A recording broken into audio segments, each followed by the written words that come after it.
Ang i-share ko sa inyo ngayon could be the last part of our series. Jesus is the miracle working God, part 3. So, last Sunday, we talked about the raising up of Lazarus, nung binuhay ng Panginoong Hesus si Lazarus. And by God's grace, kumukuha tayo ng mga golden nuggets, mga revelations, sa istorya, at makita natin ang katangian ng Panginoong Hesus, makilala pa natin siya ng mas malalim kaysa dati, at matutuhan natin kung paano kumilos sa kaharian ng Diyos as we study this story. Ipagpapatuloy natin. Akin lang i-remind yung ating napag-usapan last Sunday. Una, nakita natin doon na we can be a beloved friend of Jesus. Yes, Jesus is our Lord, God and Savior, but He is also our friend.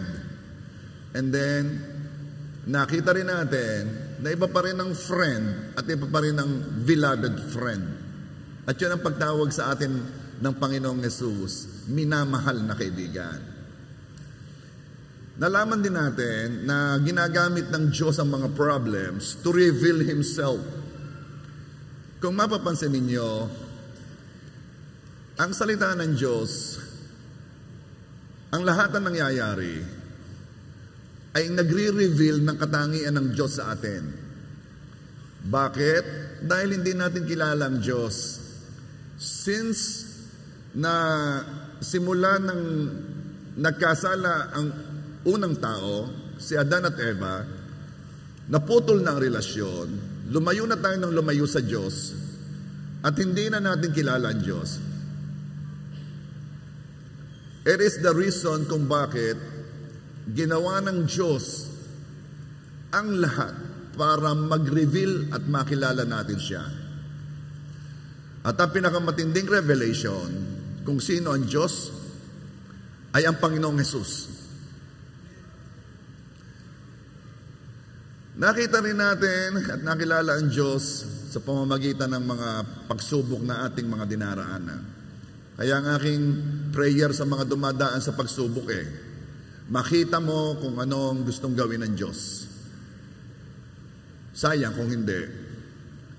At patatlo, call things that be not as though they were. Nakita natin na si Jesus acted in faith.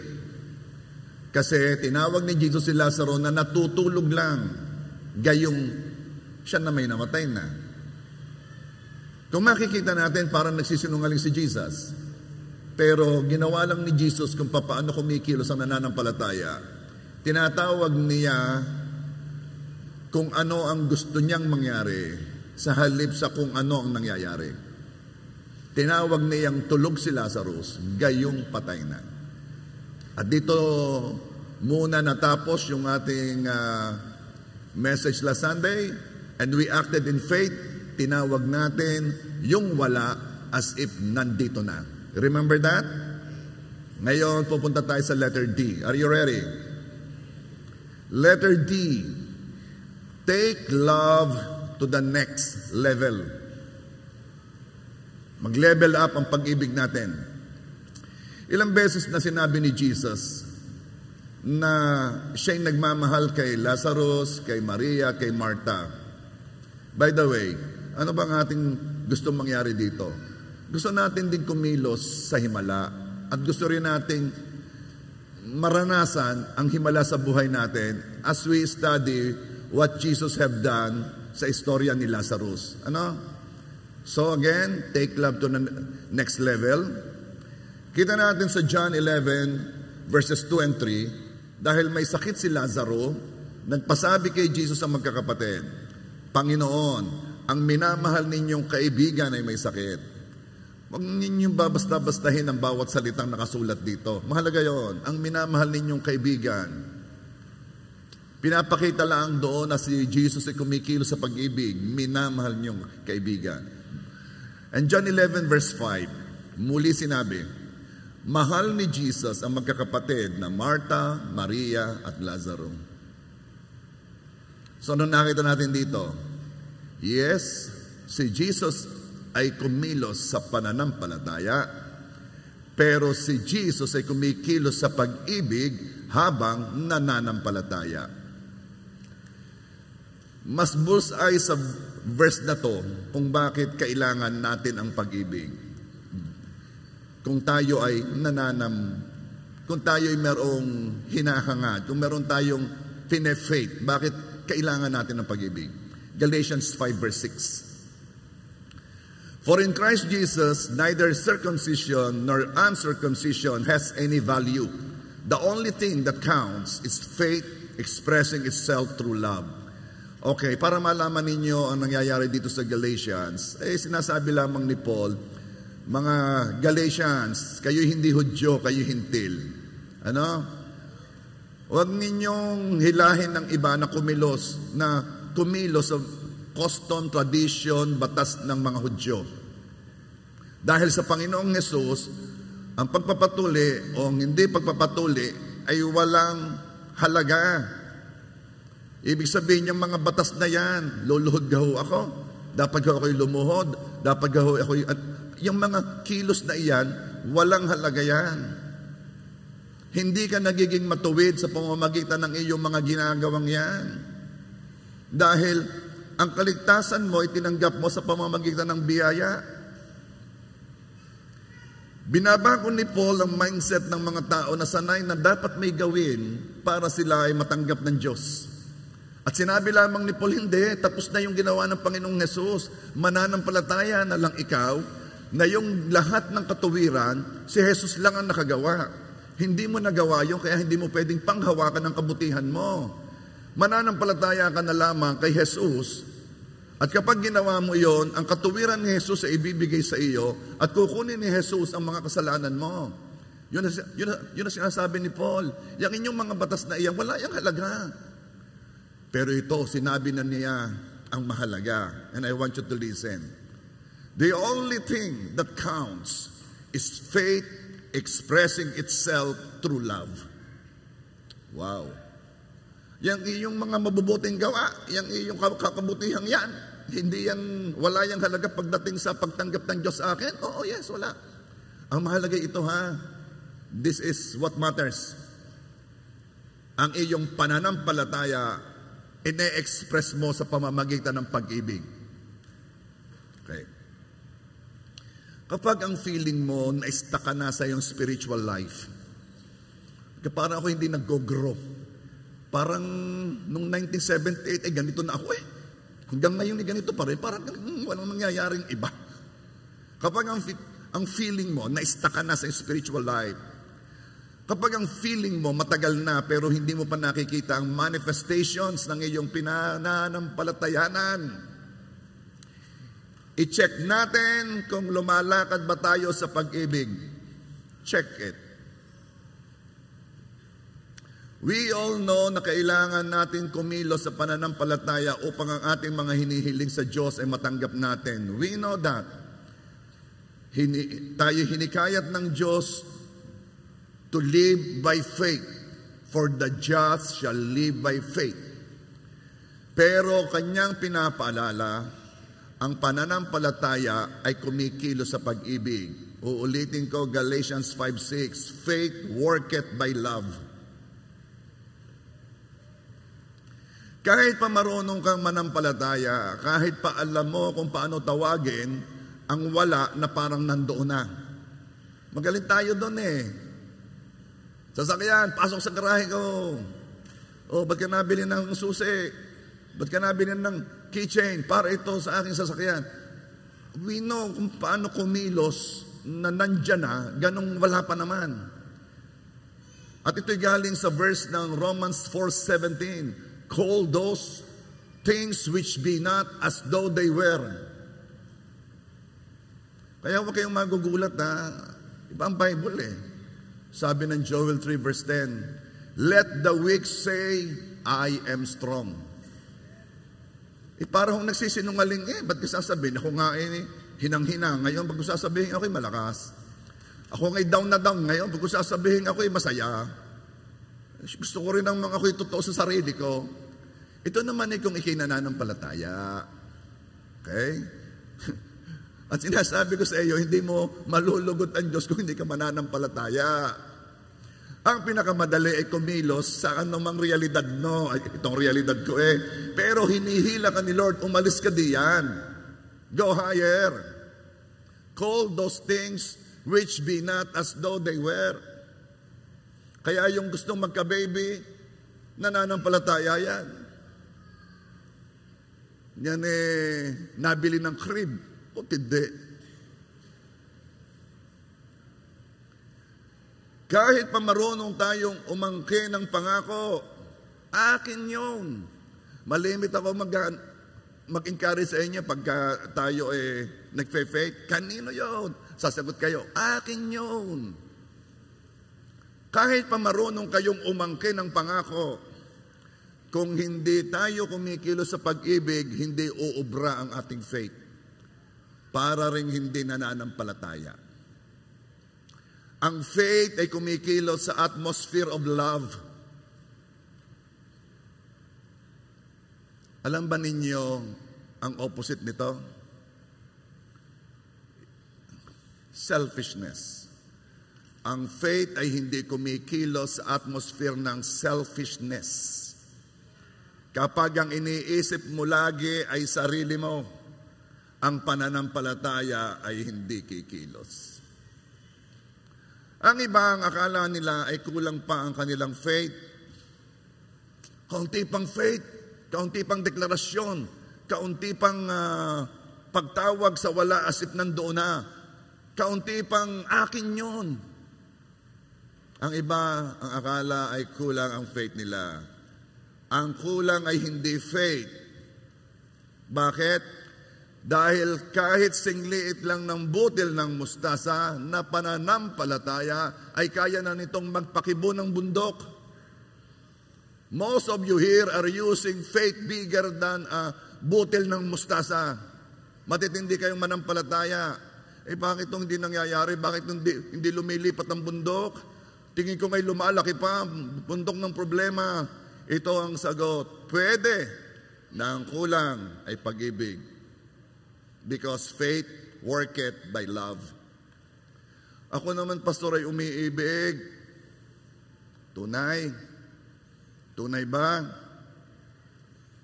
Are we walking in love as God has commanded? Are we putting others' interests ahead of our own?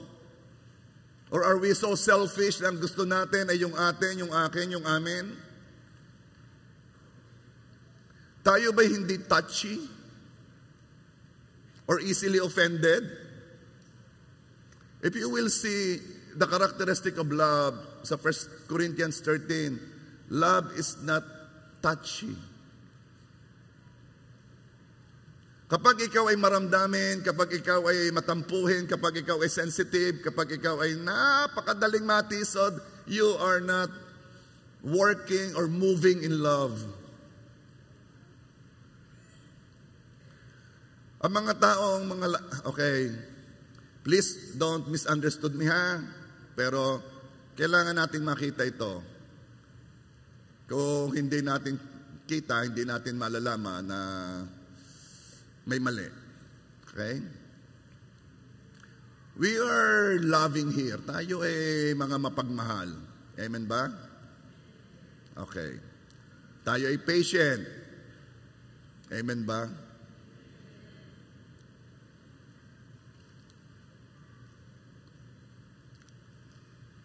Okay. Ang mga taong lagi nang nagpapa-comfort ay selfish.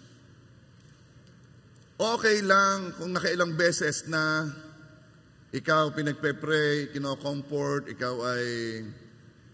Pero kapag yan ay mayat-maya ay nagpapa-comfort, itong ginagawa mo. Kinukuha mo ang kanilang atensyon, ang kanilang panahon, ang kanilang physical strength, ang kanilang emotional strength. You are getting so much from them. Alam mo bang very apekto yon. Mamaya yung kausap mo, emotionally affected na rin. Please don't misunderstood me. Tayo mahalan dito. Marami tayong ministers here. Your life group leaders here are talagang handang i-comfort ka. Pero gusto ko rin namang makita mo. Kapag wala ka ng ginawa, kundi yung iyong life group leader ay iyo na lamang inabala ng inabala at lagi na lamang may kaunting problema kayo nagpapacomfort, you are selfish. You are not acting in love. Kapag ang gusto mo, ang attention nila ay ikaw na naman, revolves around you, ang mundo ay ikaw at lahat ay nakapalibot sa iyo at lahat ikaw ang pinag-uusap at lahat ay interesado sa iyo, you are so selfish, you are not acting in love. And your faith will not be effective because faith worketh by love. Pero hindi ko kayo pinipigilan. Patient ang mga life group leader. Amen ba? Matyaga. Mapagmahal. Gisingin ninyo yan ng 2:00 ng madaling araw at sabihin nyo ang inyong mga problema, gigising yan. Nang galit. Ng ano. Kasi mapagmahal yan mga yan. Pero itong aking puntos, sila mapagmahal ay ikaw. Sinong talo? Sila kumikilo sa pag-ibig ay ikaw. Hanggang kailan? Ulitin ko, please don't misunderstood me. Pwede mong gawin yan. Pero kapag mayat maya na, kapatid, please understand, you are not acting in love.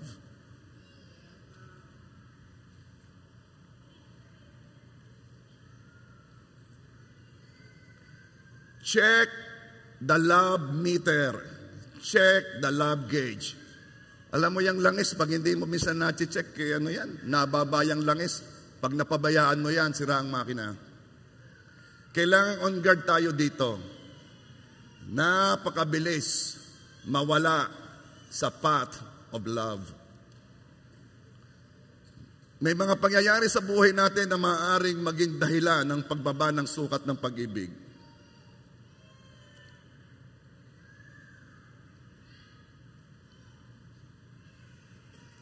Katulad ng mga pains, betrayal, na nagiging bitterness na. May unforgiveness habang dumadaan ang panahon. Kung hanggang ngayon ay tanda mo pa rin ang ginawa nila laban sa iyo, na pinipersib mo, totoo man o hindi, pero ang perception mo ay talagang hindi maganda sa iyo. Kung hanggang ngayon tanda mo pa rin, hindi ka kumikilo sa pag-ibig. Pastor, wala na naman yung sa akin. Yan may napag-usapan lang. Kung wala na talaga sa iyo, bakit pa pag-uusapan? Mag-ingat nga kayo sa napag-usapan lang. Dahil kung wala yan, hindi na yan magiging topic mo. Yes, we are living in an imperfect world. We are living in a fallen world.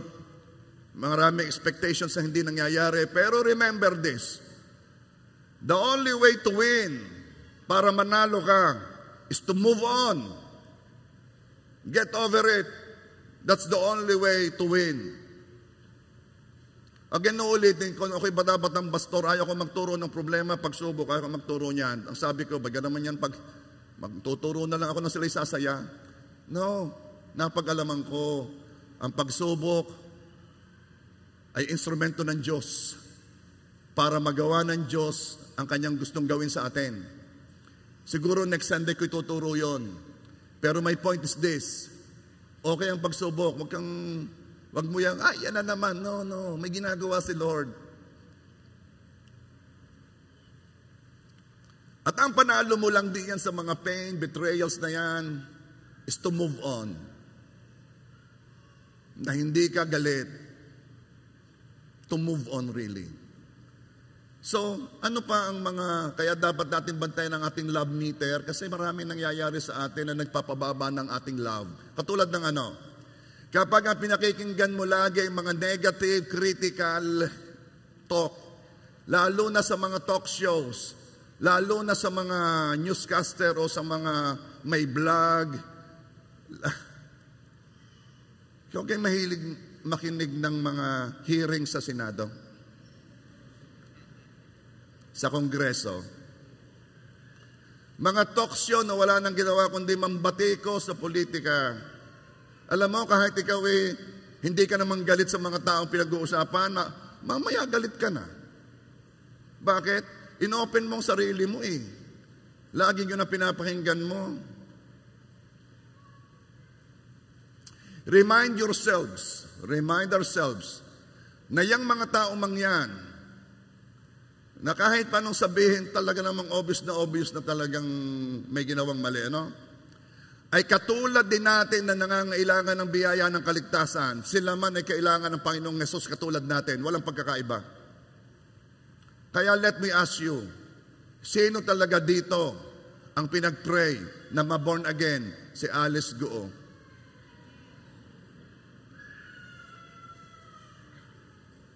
Para yung nandini lumipat doon. Sino dito ang pinag-pray? Si Garma?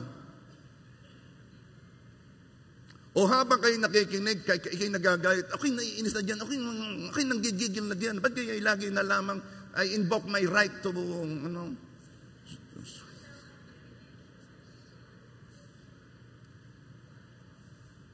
Kapag lagi mong nilagay ang sarili mo diyan na napapakinggan mo, mamaya hindi ka na nakilos sa pag-ibig. Ano pa? Kaya kapag hinayaan mo ang sarili na ma-develop ang mga hindi magagandang habit, katulad ng hindi mo alam ito'y habit na. Napaka-critical mo. Check ka na ng check. Puna ka na ng puna. Complain ka na ng complain. Ang mga pasaway sa traffic, mga nag-aayos sa traffic sa Jollibee. Kayo kaya ang mag-ayos ng traffic doon. Tingnan ko kung mas magaling kayo. Yung nag-park sa tabi, nabili lang naman yun ng salon pass. Ikaw na may napaka-mainiping. Lagi ka na lamang complain po na everything. Di mo alam habit na. Lagi ka na may nakikita sa ibang taong hindi maganda. Habit na.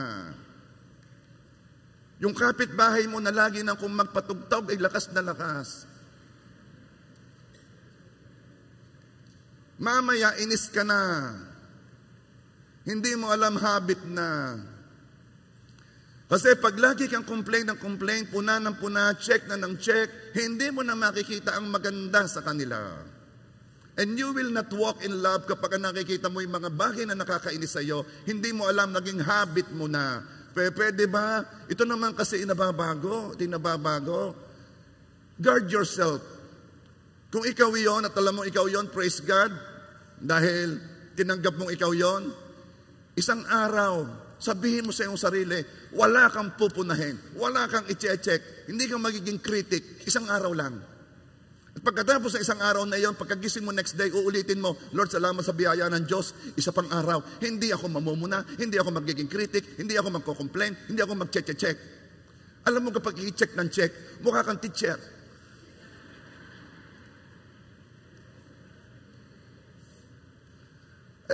Pag hindi nag-check, ano ang mukha? Kaibigan.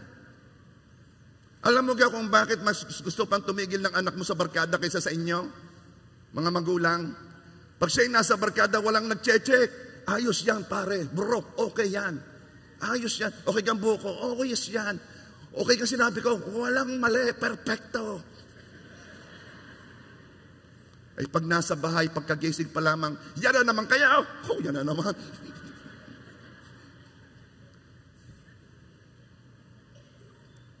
Ito'y nababago. Ang pinakadelikado kapag nananatili sa ganitong estado.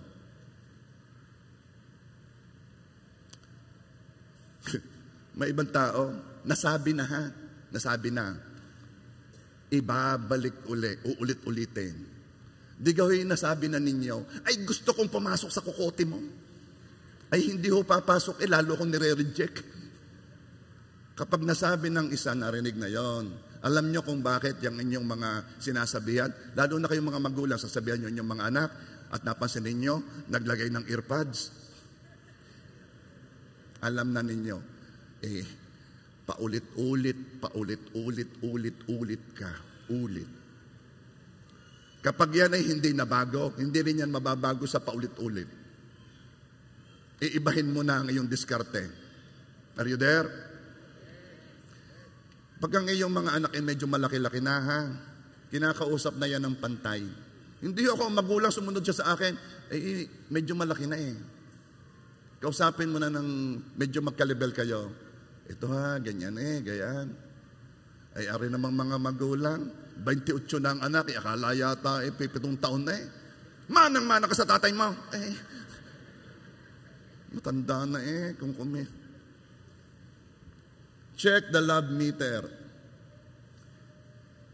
Spend time with positive people kaysa kayo makinig ng mga batikusan.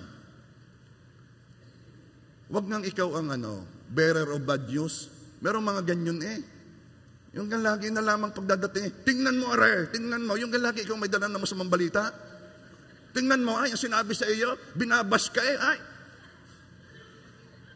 Alam mo, pag ikay gayon, yung kausap mo, pagdadating ka, naku, na naman kayang masamang balita ang dala nito. Ikaw maging positive, ikay tagapagdala ng positive news. Are you there? Sino sa inyo? Okay, ako nagturo sa sa Kalaka. Kahapon sa kanilang anniversary. Nandoon si Mayor Nasona, yun ay dating Vice Governor Kakabait-bait din naman ang mayor na yun. Siyempre, mas mabait ang ating mayor. Ganyan lang talaga yan. Alangan naman siya pang aking pagmalaki. Siyempre yung atin Abay, nakita ko naman maraming ang doon. Maayos. Yung mga yan, pag ikinakausap, akala mo kayo, best friend na best friend Reb ito inagdan. So, ayun pala na may dalawang poster ng dinaanan Meron dalawang poster na dinaanan doon na ako nandun ang picture. Ay talaga pong, ako po'y may lupa sa Rosario kayo na, doon sa Bagong Pukok, tsaka sa ako po'y taga Rosario, ako po'y taxpayer sa Rosario.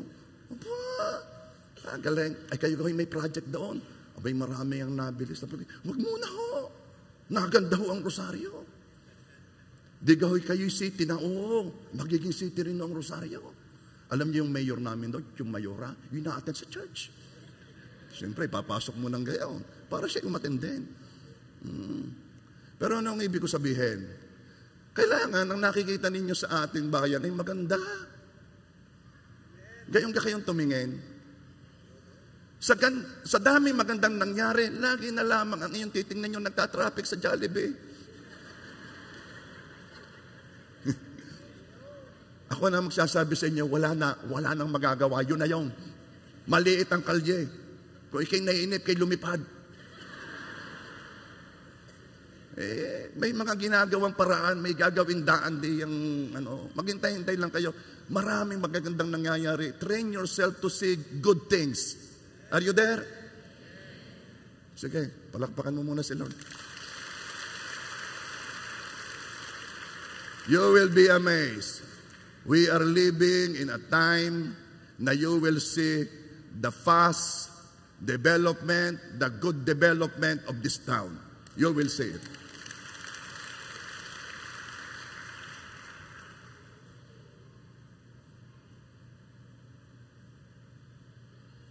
Para mayor, gusto ko yatang kumain diya sa KFC mamaya.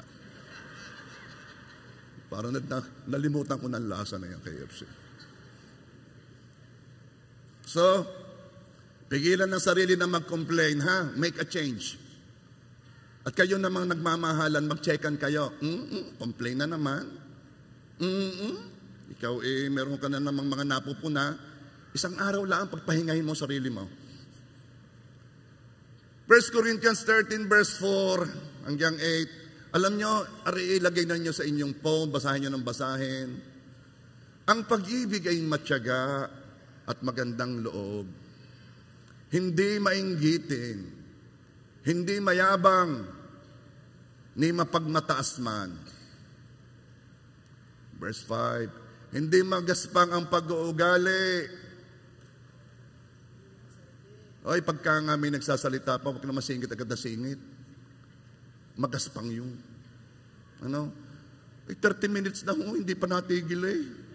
Ay, magaspang siya. Hindi makasarili, yan o. I pray we will see kapag tayo selfish. Hindi magagalitin. Meron pa dito magagalitin. Ako'y nagbago na. Ikaw ga. O mapagtanim ng sama ng loob sa kapwa. Hindi ka umiibig kapag ikaw ay may dalahin sa iyong puso. Kung meron kang mga tanim diyang sama ng loob. Verse 6. Hindi ito natutuwa sa masama. Huwag nga kayong tawa ng tawa sa alam mong yung kasalanan. Hindi tayo natutuwa sa masama. Ha? Sa halip nagagalak sa katotohanan, doon ka matuwa kapag sa katotohanan. Kapag ang mga biruan na ay mga mistress, ang mga biruan na ay mga panchichicks, huwag kayong tumawa. Ang pag-ibig hindi natutuwa sa masasama. Are you there? Ay, meron namang, siya pa ang may dalang biro, Christian yun. Ang pag-ibig ay matiisin.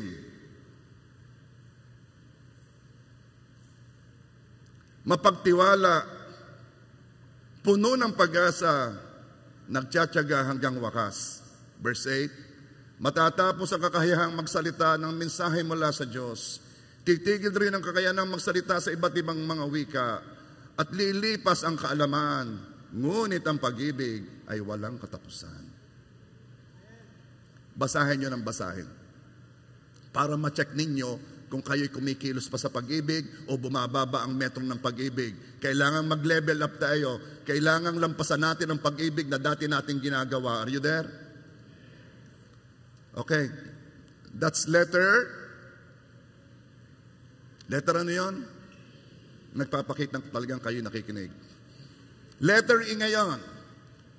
Letter E, do not worry. John 11 verse 4. Nang marinig ito ni Jesus, ay sinabi niya, hindi niya ikamamatay ang sakit na ito. Kasi sinabi kay Jesus ng mga sugo, ay may sakit to si Lazarus, pumunta ho kayo doon. Alam mo, sabi ng Panginoong Jesus, hindi niya ikamamatay ang sakit na ito. Nangyari yon upang maparangalan ng Diyos at sa pamamagitan nito ay maparangalan ng anak ng Diyos. Ba't ko ito binigyan ng diin sa inyo? Kasi may mga tao, hindi ganito mag-isip eh. Kapag ka mayroong nabalitaan, kung mag-isip sila sa pamalma, alam mo yun okay, bago ko sabihin niya ako, ikakat ko na, kat ka. Alam mo yun may ubo. 2 araw na Alam mo, pag yan hindi nagamot, yan pwedeng pupunta sa lungs, mamaya magkakatubig ang lungs. Pag nagkatubig ang lungs, dadalhin niya sa ospital. Pag dinala sa ospital, naku, patay. Cut. Merong gayong mag-isip. Laging sa pamalma. Tayo kumain din Naku, may dumapong langaw. Alam mo gayang langaw. Pag dumapo yan naano ng maraming mga eggs, marami yung mga mga bakterya. Pag yan nakain mo, pupunta yan sa sikmura. Pag hindi nga sa sikmura, magkamayaman, Kaya naman, ang isip, sabi ni Atoy, ako talaga, malakas ang sikmura ko, miski anong kainin ko, hindi nasisira ang tiyan ko. Halata ko naman. Sanay Meron mga taong gayon. Yung lahat kayo kumain, pare-pareho ang kinain ninyo, siya sumakit ang tiyan, kayo lahat ay ayos. Kasi yung isip. Okay. Sabihin mo sa katabi mo, do not worry. Yung mga sinugo ni Martha at ni Maria kay Jesus, para sabihin ang kapatid nila si Lazarus ay may sakit, ay worried. Kaya sabi ni Jesus, hindi niya ikamamatay ang sakit na ito. Alam ni Jesus kung paano mag-isip ang mga tao, kaya kinat agad niya. Kasi malimit ay pa-negative, hindi ikamamatay ni Lazarus yan. Hindi ka makakapanampalataya, hindi ka makakatanggap ng himala kapag ganito ang mindset mo, lagi nang sa papangit. Hebrews 11 verse 1, faith is the substance of things hoped for, the evidence of things not seen. What does it mean? Kung nananampalataya kang tunay, ay may kasiguruhan ka. Dahil faith is the material, the substance of things hoped for. Nag-faith ka, ibig sabihin, may kasiguruhan ka. The evidence of things not seen. Which means, hindi ka nababalisa kasi may kasiguruhan ka. Kaya kahit may sakit si Lazaro, ay hindi nababahala si Jesus. Kahit nga namatay na si Lazarus, ay hindi pa rin siya nababalisa kasi may kasiguruhan siya. Kumikilo siya sa kasiguruhan iyon. Please, ang utos ng Diyos, huwag kang mag-worry. Ilang beses sinabi, huwag kang mabalisa. Huwag kang mabalisa sa iyong iinumin at kakainin kung ang mga ibon sa iyong papawid ay napapakain, hindi sila nagtatanim, ikaw pa ba naman? Huwag kang mabalisa sa iyong dadamitan kung ang mga liryo sa parang ay nadadamitan at sinasabi ko sa iyo, kahit si Hari Solomon hindi dadamitan ng ganitong kaganda, ikaw pa ba naman, ikianak ng Diyos? Basahin ninyong Bible, ang dami doong utos na huwag mabalisa. Anong ibig ko sabihin? Ang pagiging balisa ay kasalanan. Ang kasalanan ay pagsubay sa utos. Kaya kung ikay nababalisa, kapatid, huwag kang husga ng husga sa iba. May yun barik ng barik, lasing na, hinihila na sa bangbang. Huwag mong husgahan yon. Ikaw ay worry ka ng worry, pareho lang kayo nagkakasala.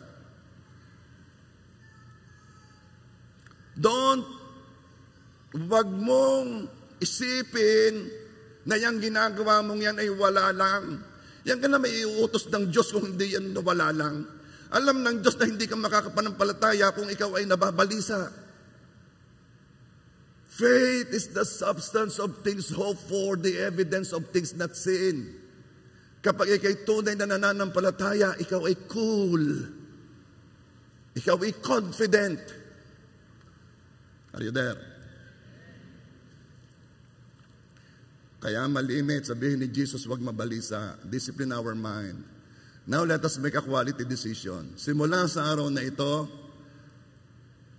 iyong mamahalin ng tunay ang ibang tao. Huwag mo siyang titingnan na ano bang makukuha ko sa kanya. Sabihin mo, I am a giver, not a taker. Ang mindset mo, what can I give to him? How can I be a blessing to him? Every day ang prayer ko, Lord, make me a blessing. Alam mo bang, kung malalaman mo lamang, ito'y susi susi ng pagpapala. Lord, make me a blessing. Alam mo bang pag ganun ang prayer mo, ang unang gagawin ni Lord sa iyo, ibe-bless ka? Bakit? Napakahirap maging blessing kung hindi bless. Kaya pag ang prayer mo, make me a blessing, sabi mo, Lord, equip me, empower me, give me resources so that I will be a blessing. Kaya kung ang iyong prayer, Lord, make me a blessing, ay nako, you will be blessed. And then, mag-act ka talaga, gawin mo talaga, be a blessing.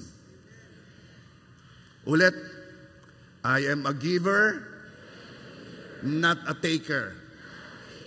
I think of others. I'm not selfish.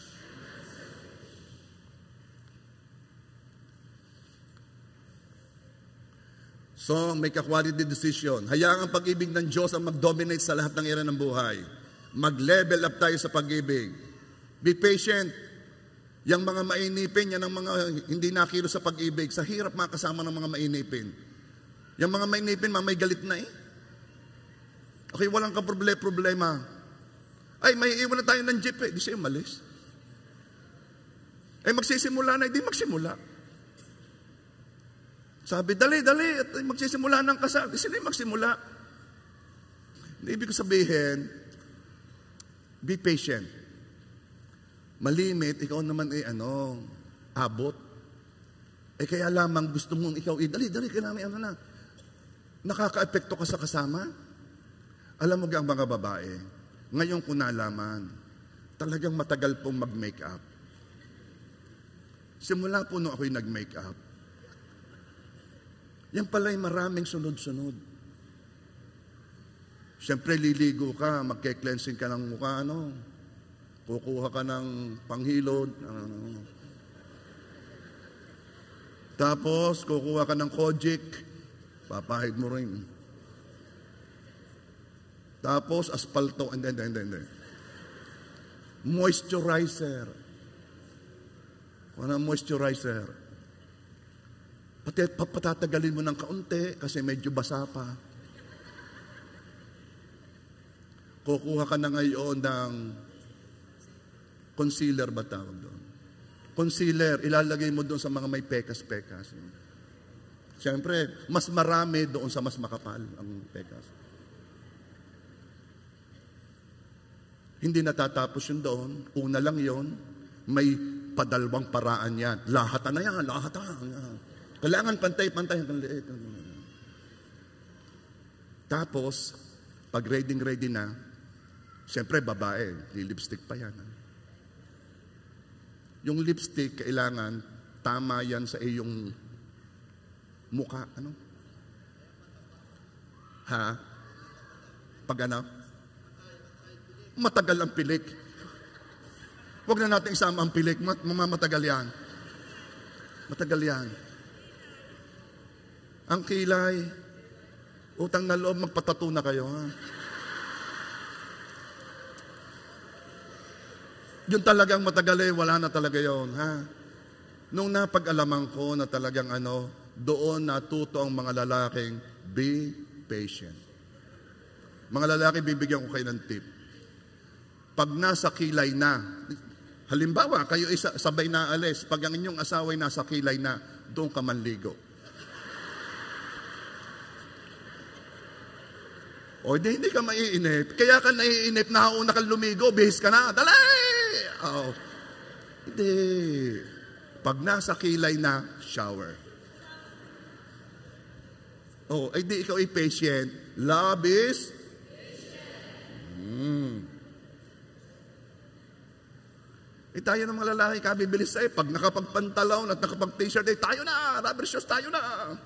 Alam mo kang ating makeup, di kayo reload. Okay, tayo na. Talagang matagal bang babae. Be patient. Be kind. Sabi ni Pastora, alam mo, pag ikay nagtuturo ng kasal, lagi mo sinasabi, sabihan ng I love you. Ang sabihan mo din, maging malumanay ang salita. Be kind. Pag malumanay ang salita mo, ikaw ay kind. Kahit pa ang sinasabi mo hindi maganda, pag malumanay, napakabait mo. Alam mo, kasama mong tao. Kailangan ni malumanay. Tingnan mo, pangit na sinabi mo, nakangiti pa siya. Salamat sa pagpapaalala, Believe the best in others. Don't take into account the wrongs that are done to you. Don't brag. Don't be rude. So, alam na ninyo, Level up sa pag-ibig. Kung gusto mong lumakad sa himala, tumanggap ng himala, gamitin ka sa himala, lumakad ka sa pag-ibig. Ang Panginoong Jesus, bago niya buhayin si Lazaro, sinabi niyang si Lazaro'y mahal niyang kaibigan. Sinabi niya si Marta at si Maria'y mahal niya. Kumilos ka sa pag-ibig at makikita mo ang himala. Amen? Letter F, 3 lang to. Sabi nila, anong pinakamaikling verse sa Bible? Jesus wept. Lumuha si Jesus. Napagalaman ko, mali pala yun. Yun ang pinakamaikli kapag ka English. Pag hindi English, Mr. Neyman, mahaba yan. Katulad pag Tagalog yan, at lumuha ang Panginoong Jesus. Di, mas mahaba, no? Pero itong ibig ko sabihin, ito may nagtanong Basahin ko na muna sa inyo. Letter F, do not let emotion control you. Okay. John 11:33. Mahirap tumanggap ng himala o kumilos sa himala kapag ikaw ay emotional. John 11:33. Nahabag si Jesus at nabagbag ang kanyang kalooban. Nang makita niyang umiiyak si Maria, pati ang mga Hudyong kasama nito. Verse 34, saan ninyo siya inilibing? Tanong ni Jesus. Sumagot sila, Panginoon, halika kayo at tingnan ninyo. John 11:35, tumangis si Jesus. Tumangis, lumuha si Jesus. May nagtanong, bakit siya lumuha? Gayong alam naman ni Jesus, nabubuhayin niya si Lazarus. What are those tears for? Bubuhayin naman niya, ba't siya pa luluha? Heto yon. Ang pagluha ni Jesus ay nagpapakita lamang ng pagiging tao ni Jesus. Kung makikita ninyo at mababasa ang Bible, lagi na lamang sinasabi si Jesus si anak ng tao. Mas gustong idiin ang pagiging tao ni Jesus kaysa pagiging Diyos. Kasi alam ni Jesus kung sino siya. He was there since before the beginning. Ang gusto niyang ipakita ay ako'y Diyos, pero tingnan niyo, ako'y anak ng tao. Ako'y talagang genuine na tao. I am 100% man and 100% God. Ang pag-iyak ni Jesus, o pagluha ni Jesus, ay nagpapakita ng pagiging tao ni Jesus. Bakit po kailangan to? Kailangan si Jesus ay maging ganap na tao para yung pag-substitute niya sa cross. Sa halip na tayong pinaparusahan ay siyang paparusahan, para yung gagawin niyang substitution ay maging valid. Tao ang nagkasala, tao ang magbabayad. Kaya yung mga sakripisyo noong unang ginagawa ng mga taong, pumapatay ng tupa, pumapatay ng baka, bilang sakripisyo sa kasalanan, ay hindi tanggap ng Diyos bilang sapat na kabayaran. Ang nagawa lang yon ay pansamantalang na-cover ang kasalanan, pero hindi naalis. Bakit? Hindi tao ang nag-substitute o ang nagbayad ng kasalanan. At kahit tao ang magbayad ng kasalanan, hindi pa rin tanggap. Kasi yung nagbayad may kasalanan din. So talagang kailangan ang bumaba ay isang walang kasalanan, Diyos, at isang tao, si Jesus yun. Ang isang Diyos naging tao. Kaya kung nakita ninyong lumuha ang Panginoong Yesus, magpasalamat ka, valid. Ang nagbayad ng kasalanan mo ay talagang tao. Lumuluha, nararamdaman ang nararamdaman ng isang tao. Alam mo tawag doon? Empathy. Marunong si Jesus mag-empathize. Nauunawaan ni Jesus ang sitwasyon. Nauunawaan ni Jesus ang problema. Nararamdaman ni Jesus ang nararamdaman ng kanyang minamahal. Kaya ikaw na dumadaan sa pagsubok, never think na ikay nag-iisa sa problema mong yan. Alam ni Jesus ang nararamdaman mo. Nag-empathize siya. Never say, Lord, naunawaan mo ba ako? Nakikita mo ba? Kita ni Jesus, and I'm telling you, He is also weeping.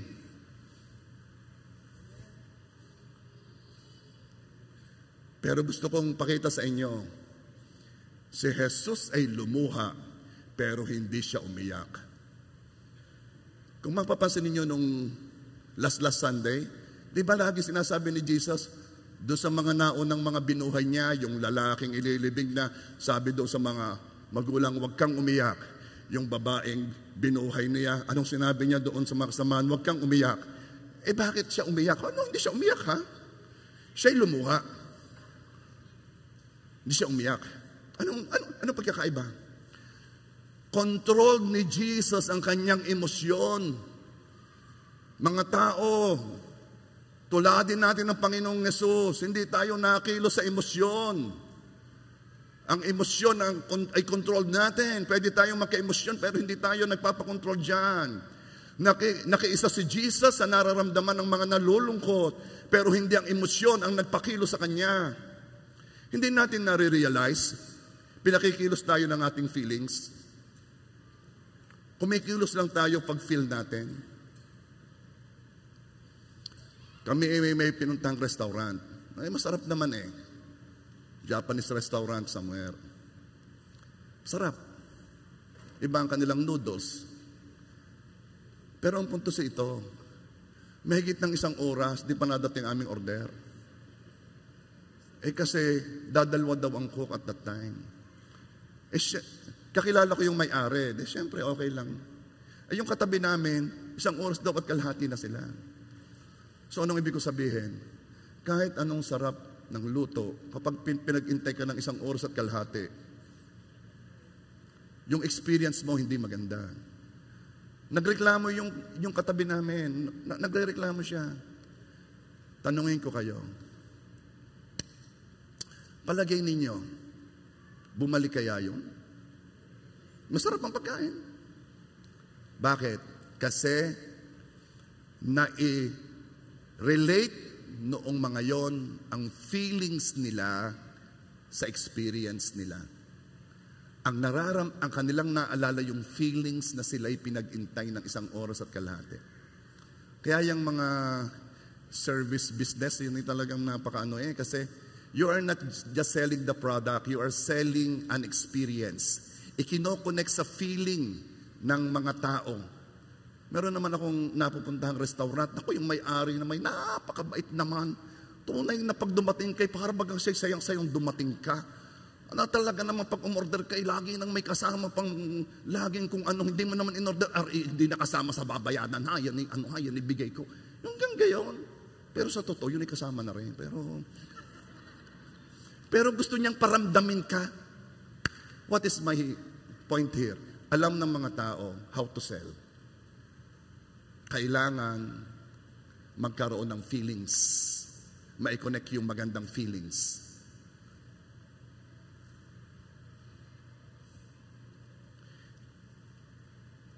Mahirap katrabaho ang taong feelings ang nagpapatakbo. Alam mo, di ko feel ngayong pumasok. Mahirap katrabaho ang taong ma-feel. Yung ikay ganado sa paggagawa, nakita mo siya walang gana. Bakit? Wala, nararamdaman ko. Anong nararamdaman? Ikay nandito binabayaran kay magtrabaho. Anong nararamdaman? Mahirap sa spiritual life kapag dinepende mo sa feelings. Paragang hindi ko feel na mag-church ngayon. Pwede ba? Nung inutusan tayo ng Diyos na magsama-sama, hindi niya sinabing kung feel mo lang. Ang pagsunod ay hindi nangangailangan ng feelings. Paragang hindi ko feel ngayong mag-pray. Ang pag-pray hindi kailangan ng feelings. Gusto ko munang maramdaman yung kilabot bago ako mag-pray.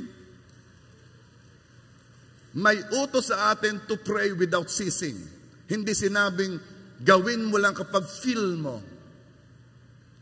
Kahirap din sa relasyon ng taong napaka-feelings, napaka-emosyonal.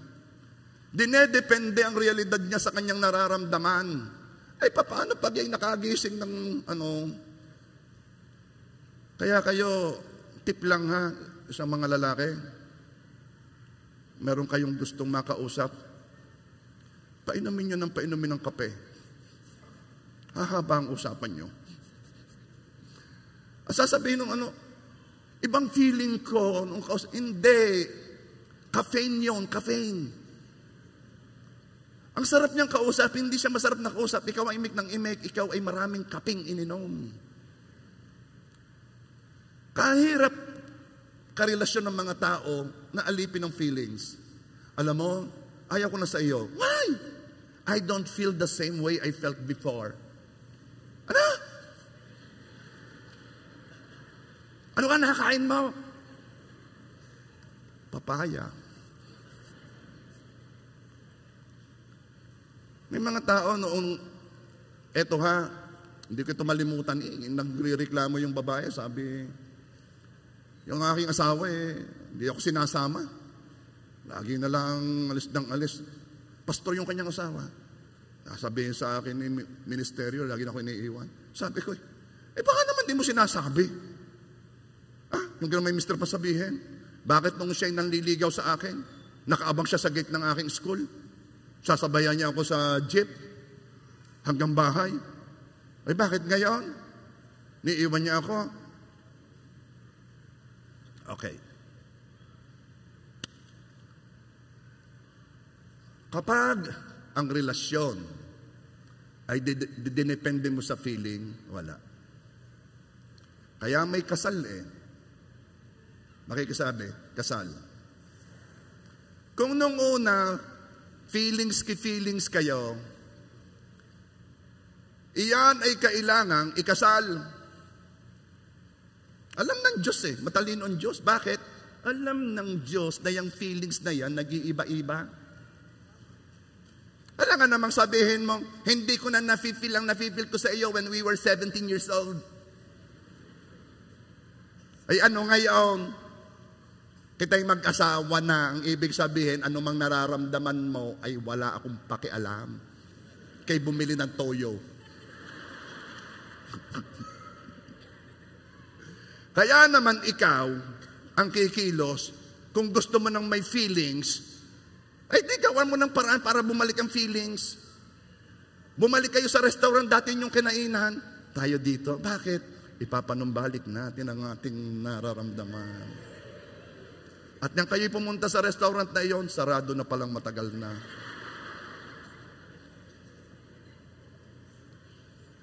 Kasarap alalahanin nung nagsisimula pa lang. Siya, humaba. Napakahirap asahan ng pasya ng tao na sa feelings nagdidepende. Feelings na pabago-bago. Pag-ibig ay hindi dapat kontrolado ng feelings. Ang pag-ibig ay kontrolado ng pasya. Kanina binasa ko sa inyo 1 Corinthians 13 verse 4. Tingnan ninyo, babasahin ko ulit. Tingnan ninyo kung anong pagbabago. Love is feeling patient. Love is feeling kind. Love is not feeling envy, not feeling proud, or feeling boastful. Love is not feeling selfish. Yun bang nakasulat? Walang feeling sa love doon sa description ng love. Love is an act of will. Love is patient. I will be patient kahit ikaw ay napakatagal nagme-makeup. I will be patient. Love is kind. I will be kind kahit ikaw hindi kind. Because I don't need feeling to love. Di ko kailangan ng pag-ibig para ako umibig. Di ko kailangan ng nararamdaman para ako umibig. Alam niyo mga babae, pag naririnig niyo ito, ayaw niyo ito Gusto niyo yung romantic. Gusto niyo yung may romance. Nasobrahan na kayo ng Korean telenovela.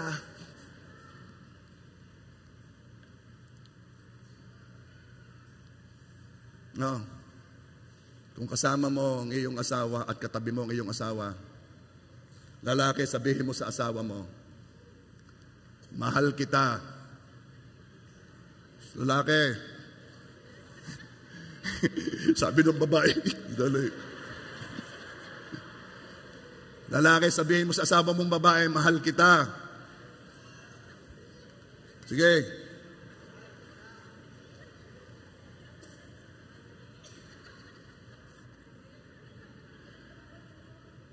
Nararamdaman man o hindi.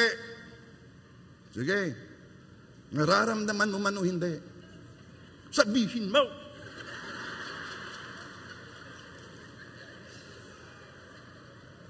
Basta maniwala ka. Mahal kita. Dahil kasal na tayo.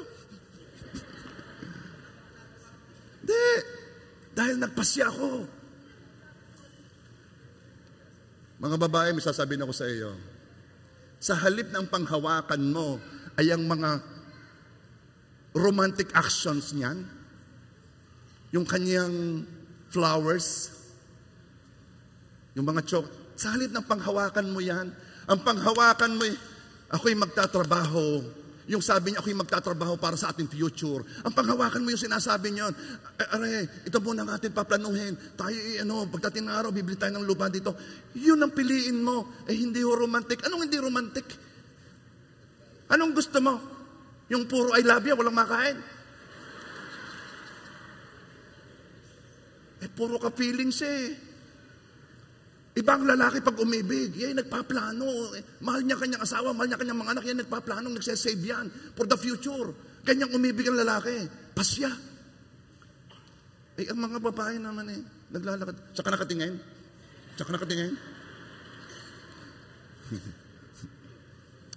Wala na naman niya sa preaching ko wala eh. Napakahirap magpakabanal kapag feelings ang nagpapakilos. Alam mo, gusto ko lang magpakatotoo sa sarili ko. Ayaw ko maging ipokrito. Ayaw ko maging fake. This is what I feel. I am what I feel. Pwede ba?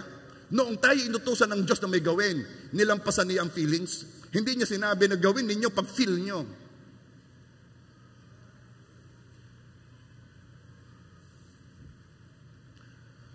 Kung si Jesus lang ay kumikilos sa feelings, hindi na siya nagpapako sa cross.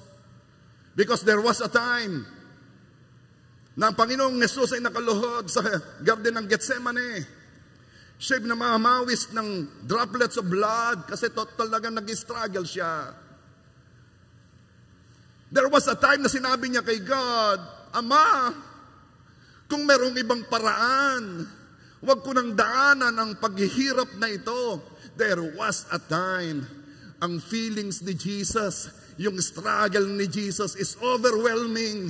At dumating niya sa puntos na sinasabi niyang wag na. Pero alam mo, ang pag-ibig ay pasya. Hindi feelings. Pero Ama, hindi ang kalooban ko, kundi ang kalooban mo ang siyang maganap.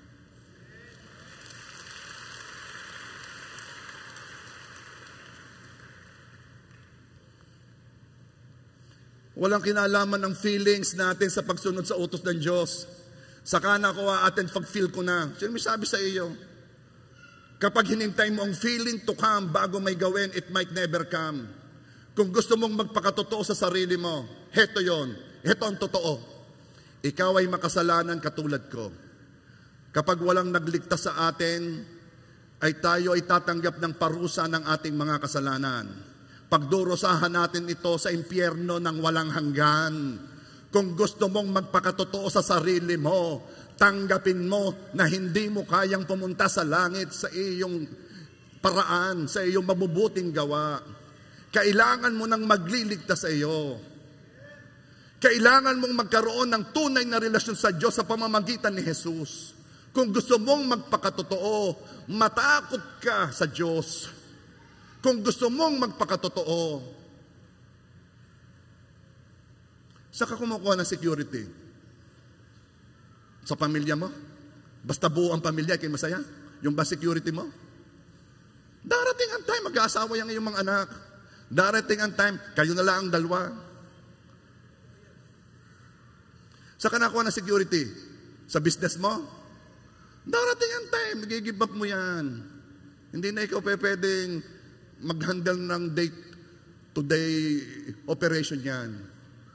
Bisa sabihin ako sa iyo, dito mo kunin ang security mo. Na ano?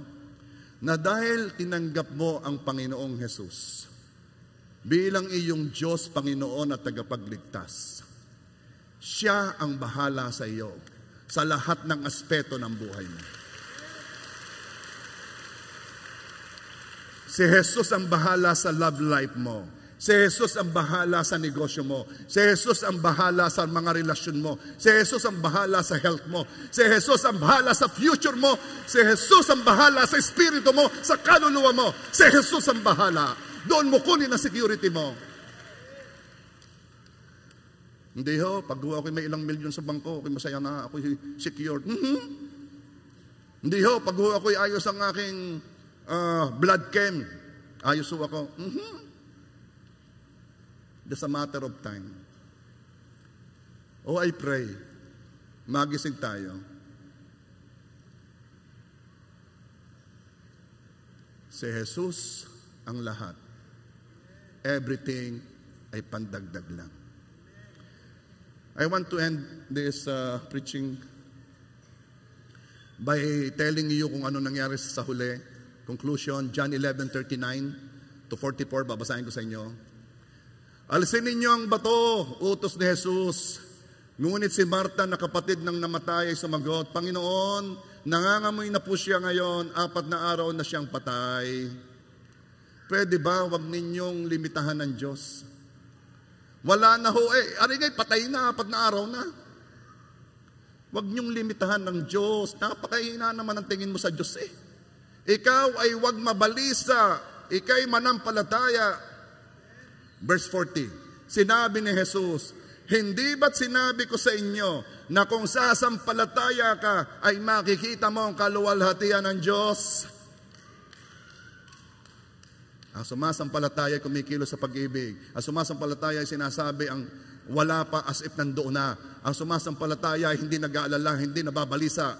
At anong sabi ng Panginoong Hesus? Di ba't sinabi ko sa inyo na kung sasampalataya kay makikita mo ang kaluwalhatian ng Diyos?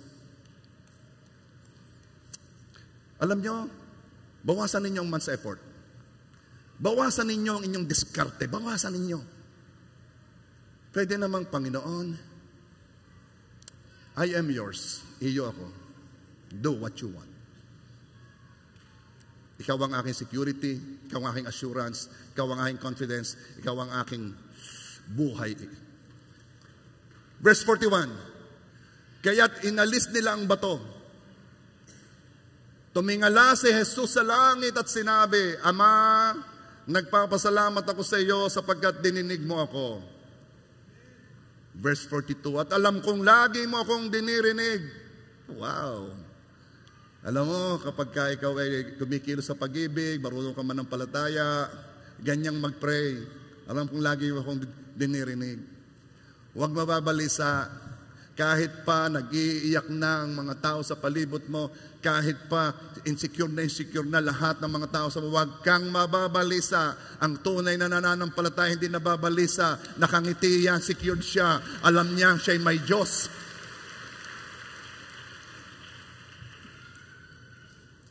Kaya't inalis nila ang bato. And verse 4, alam kong lagi mo akong dinirinig. Ngunit sinasabi ko ito dahil sa mga taong naririto, upang maniwala silang ikaw ang nagsugo sa akin. Alam mo, kailangan mo ng testimony. Hayaan mong makita nila how you handle problems, how you handle pagsubok, how you handle difficulties. Tingnan mo ha, kung noon ganyan pa rin ang pag-handle mo, kapareho ng pag-handle mo ngayon, walang nabago sa iyo. Ipakita mo naman kung paano ang tunay na nananampalataya. Ang tunay na nananampalataya ay hindi na alam ng mga taong may dinaanan siya pagsubok. Bakit? Hindi siya nababalisa.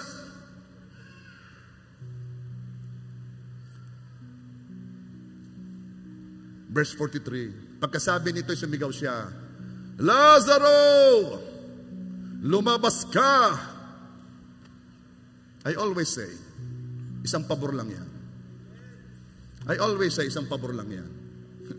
Hanggang ngayon, yung pa rin na sinasabi ko. Isang rhema word lang yan. Isang kilos lamang ng sovereign God. Walang imposible sa Kanya at huwag mo siyang lilimitahan. Isang sigaw lamang ng Panginoong Hesus. Lazaro, lumabas ka. Opportunity, lumabas ka. Kagalingan, labas na. Relasyon, maayos ka.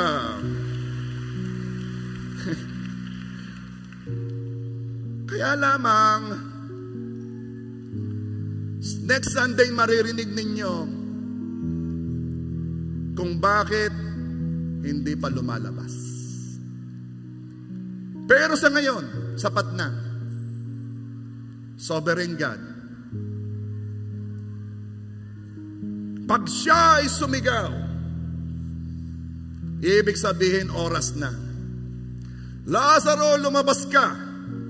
And verse 44, lumabas nga si Lazaro na nababalot ng telang panlibing ang mga kamay at paa. May nakabalot ding tela sa mukha niya. Alam mo ba yon? Hopeless case yon. Nakabalot na ng tela.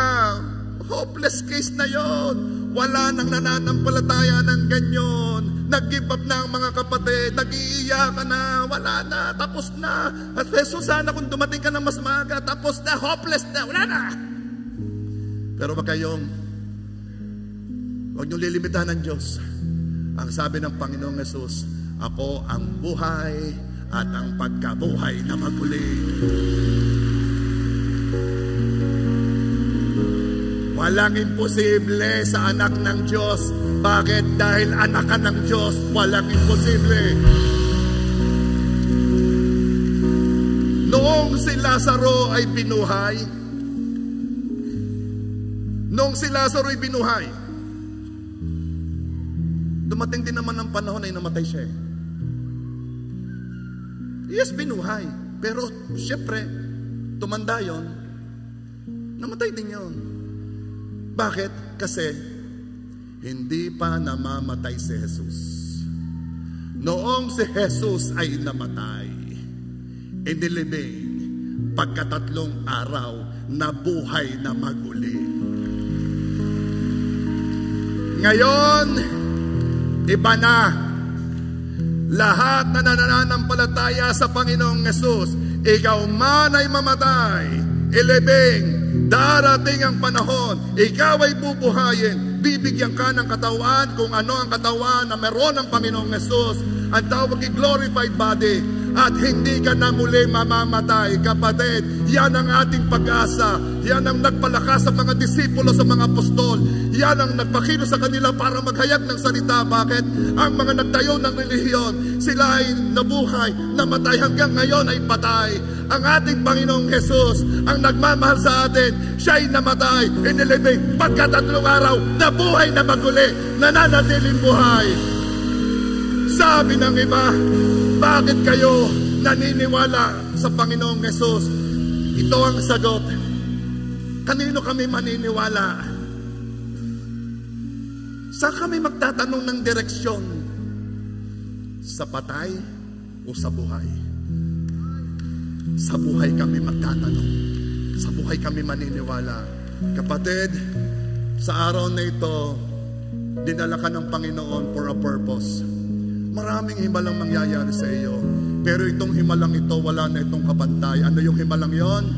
Na ikaw, na dati hiwalay sa Diyos, ngayon magkakaroon ng relasyon sa Diyos. Ikaw na nasa online, na nakikinig dito, ang pinakmahalagang himalang mangyayari sa buhay mo, ikaw ay magkaroon ng relasyon sa Diyos.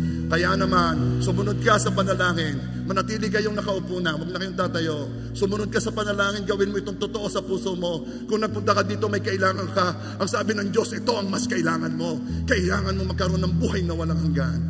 Sabihin mo, aking Ama, patawad sa aking mga kasalanan. Panginoong Hesus, narinig ko po na kayo'y namatay. Pagkatatlong araw na buhay na maguli. Panginoong Hesus, nananampalataya ako sa inyo. Naniniwala ako sa inyo. Tinatanggap ko ang iyong katuwiran, ang iyong kabanalan. At Panginoon, kunin mo ang lahat kong kasalanan. Humihingi ako ng tawad sa lahat kong pagkakamali. Now, let me pray for you. O Panginoon Diyos, salamat sa matinding himala, ang himala ng kaligtasan na aming tinanggap ngayon. Salamat, Panginoon. Come on, church, let's all stand up.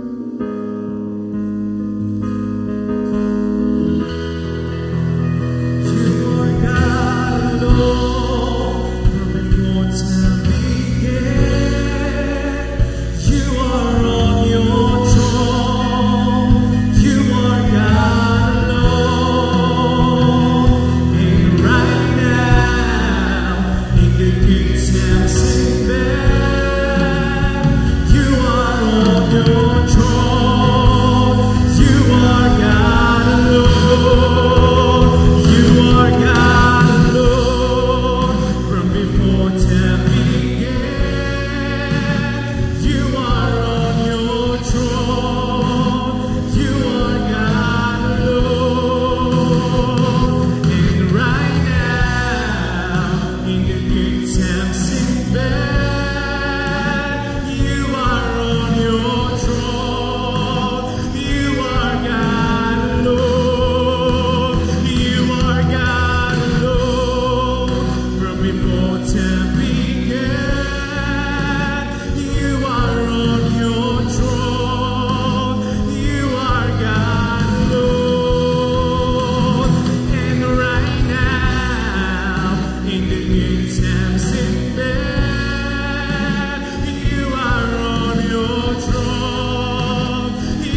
In love with God, ito ang mangyayari.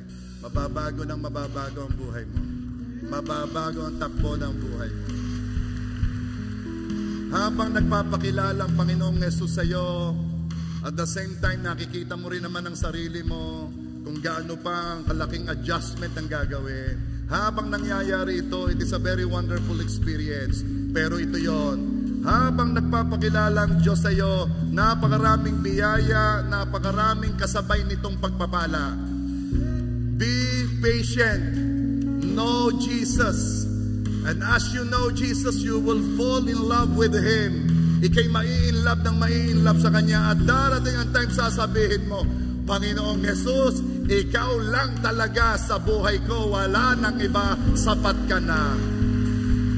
Oh Father God, I pray na kaming lahat na anak mo will fall in love with you every day. Walang bagay, walang problema, walang pagsubok, walang heartaches, walang breakdown, walang problema, walang bagay ang pipigil sa ginagawa mo sa buhay namin.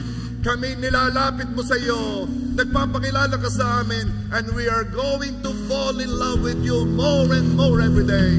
This I pray, this I declare, in Jesus' name, and everybody say,